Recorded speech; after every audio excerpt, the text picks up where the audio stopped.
როგორ აფასებთ იდეას, შეიქმნას პარლამენტაშორისი კომისია 3+3 ფორმატის ფარგლებში თანამშრომლობის დამატებითი მექანიზმის შესაქმნელად საპარლამენტო დიპლომატიის ხაზით. საქართველოსთვის კარიღია, სავარძლები დგას. აგვისტოს ომიდან 17 წლის თავზე ოკუპანტი ქვეყანა საქართველოს რუსულ ფორმატში მოლაპარაკებებზე ეპატიჟება. რუსეთის სათათბიროში სიტყვით გამოსვლის დროს პუტინის რეჟიმის საგარეო საქმეთა მინისტრმა თქვა, რომ ქართული ოცნების წარმომადგენლებისთვის მაგიდასთან ადგილიც გამოყვეს და სკამიც დადგეს. ლავროვი ფიქრობს, რომ 3+3 ფორმატში მონაწილეობა საქართველოს მართველი რეჟიმის საგარეო პოლიტიკასთან სრულ თანხვედრაშია. ჩვენ ვთვლით, რომ საქართველოს დღევანდელი ხელისუფლება ქვეყნის ეროვნულ ინტერესებს ეყრდნობა. ამის შესახებ უკვე ვისაუბრეთ, რომ ეროვნულ ინტერესებზე დაყრდნობაა საჭირო.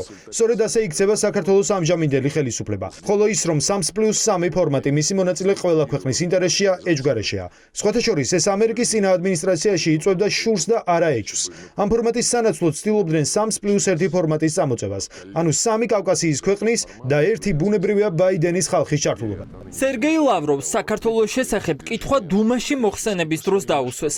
დსთ-ის საკითხთა კომიტეტის თავმჯდომარის მოადგილე დასიევი დაინტერესდა, რადგან საქართველომ საგარეო კურსი შეიცვალა, ხომ არ აპირებს რუსეთის მთავრობა ის მიიპატიჟოს 3+3 ფორმატში. ჩვენს ბოლო შეხვედრაზე თქვენ ხაზი გაუსვით ამ ფორმატის პერსპექტივას საქართველოს საგარეო პოლიტიკური კურსის ცვლილებასთან დაკავშირებით. რაც ხდება ამჟამინდელი ხელისუფლების პოზიციის წყალობით. ასევე პოლიტიკური პარტიების, როგორებიცაა სოლიდარობა მშვიდობისთვის, კომუნისტური პარტია.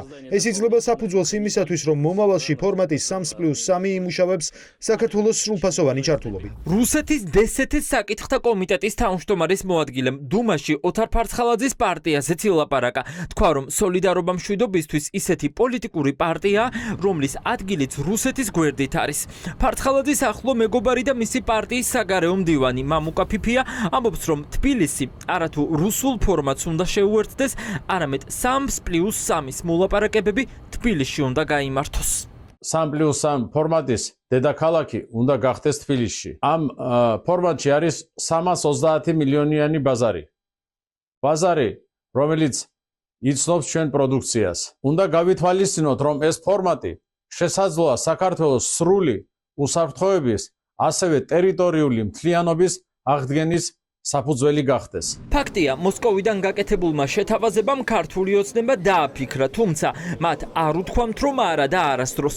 ოკუპანტთან ერთი მაგიდის გარშემო დაჯდომის პერსპექტივას ივანიშვილის პარტია დღეს ვერ ხედავს, თუმცა ხვალიდელ დღეზე გარანტიებს ვერ იძლევიან. სივრცე მოსკოვთან მოლაპარაკებებისთვის დარჩა და ეს გია ვოლსკის ამ კომენტარიდანაც კარგად გამოჩნდა.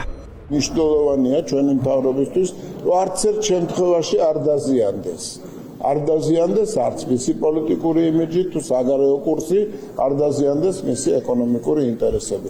აქედან გამომდინარე, სამომავლო შორეულ პერსპექტივაში შეიძლება რაღაც გამოჩნდეს, თუმცა ამ ეტაპზე არაფერი იმდაგვარი არ ჩანს, რომ ამ ფორმატში გინ პოლიტიკურად, გინ ეკონომიკურად გამართლებული იყოს ჩვენი ჩართულობა. როგორც ჩანს, იმედი აქვთ კიდევაც, რომ ამ ფორმატში აღმოჩნდება ბიძინა ივანიშვილის ხელისუფლების პირობებში საქართველოს, რომელიც ჩახსნილი იქნება ევროპული ფორმატებიდან.